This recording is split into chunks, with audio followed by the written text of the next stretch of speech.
Sergeli Yangi Hayot tumani 7-6-dom 3 hamda 4 metro bekatlarning o'rtalig'ida joylashgan juda ham yaxshi lokatsiyadan 2 xonali kvartiramizni sizlarga ko'rsatish uchun kelganmiz. Qaranglar, tashqi atmosferasini birinchi etajda joylashgan shunday agorod narsalari bor. Eng glavnisi metroga juda ham yaqin joyda joylashgan, katta yo'lni yuzdan. Yana arzon narxda. Agarda kvartiramizni sizlarga ma'qul kelsa, olib qo'yishni tavsiya berib o'taman. Kvartiraning ichki qismini bitta ko'rib o'tinglar. Metroni o'tishiga qaranglar. Shunday metroning yonginasida joylashgan kvartiramizni ko'ramiz. Hurmatli yurtdoshlar, kvartiramizga ham kirib oldik. Bu yog'imizni podyezddan kirib kelaverish eshigimiz. Ushbu kvartiramizni xonalari alohida sanuzeli, smeshini. Remont esa go's remont, ozgina remont talab holatda. Shunda xarid qilib olib, remont qilib o'zingizlarga sharoit qilib olsanglar bo'ladi. Lekin arzon narxda metroning yonidan birinchi etajdan 2 xonali kvartira. Bu kvartirani ko'rib, narxi sizga ma'qul kelsa, olib qo'yishlikni tavsiya berib o'taman. Birinchi sizga spaniyadan boshlab ko'rsatib o'tamiz. Kirishda to'g'rimizda spaniya xonamiz joylashgan. Spaniya xonamizning remonti yaxshi holatda shu ko'rinishda qoldirsanglar bo'ladi yoki shundan ustidan aboy qo'rsanglar ham bo'laradi. Uyimizni isitish radiator orqali duh konturni kotyol bilan uyimizni isiydi. G'ishtli dom qishni kunlari issiq, yoz kunlari salqin bo'lib turadi.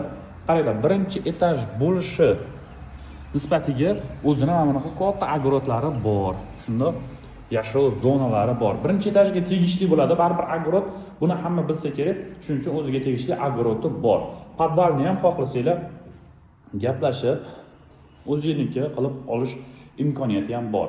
Endi bu yerda mehmonxona qismimiz, ikkinchi xonamizda deb aytib o'tamiz. Ikkinchi xonamizning ko'rinishi. Bu xonaning ham remonti yaxshi holatda, shu ko'rinishda gilam narsa qilib, bemalol tozalab kirib yashasanglar bo'ladi. Anchadan beri odam turmagan. Shunda xarid qilib olib, tozalab, bemalol ko'chib o'tib, mazza qilib yashasanglar bo'ladi. Tashqariga qaragan oynalari arqaromli. Bu yoqda ham o'zini agorodi, parkovka uchun joylari joylashgan. Bu oldi tarafi. Novostroyka 7 etajli Novostroykaning birinchi etaji 42 metr kvadrat. Sredniy remontdagi kvartiramiz. Davlat qilib bergan remont, kosmetik remontda turibdi. Oshxonasini ko'rib o'tamiz. Oshxonasi sal remont talab holatda, gaz bor, duh konturni kotyol, o'zini mana gaz plitasi narsalari qolgan. Olib bitta shuni oshxonani bitta remont qilib yuborish kerak deb o'ylayman. Yoki shu ko'rinishda ham tozalab bemalol yashab ketsanglar bo'lardi. Sanuzeli aralash bo'ladi. Sanuzelda ham ozgina ishlari bor. Xo'p, bu yog'imiz vanna, hojatxona narsalari qilib qo'yilgan. Bu yerda ham ozgina remont qilib olsanglar, chiroyli bitta xonadon bo'ladi, xudo xohlasa.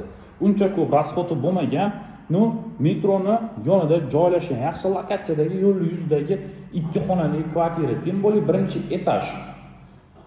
Narxiga to'xtalsak, juda ham yaxshi narxda. Ushbu kvartiramizga hurmatli yurtdoshlarimiz $51,000 qanchalik narx qo'yganmiz. Agarda narxi ma'qul kelsa, shuni telefon qilib baraka qilib olsanglar bo'ladi. Lokatsiyasini hamma biladi. Sergeli 7A 3 va 4 metro bekatlarining o'rtasida joylashgan. Lokatsiyasi vashli zo'r, katta yo'lni yuzda.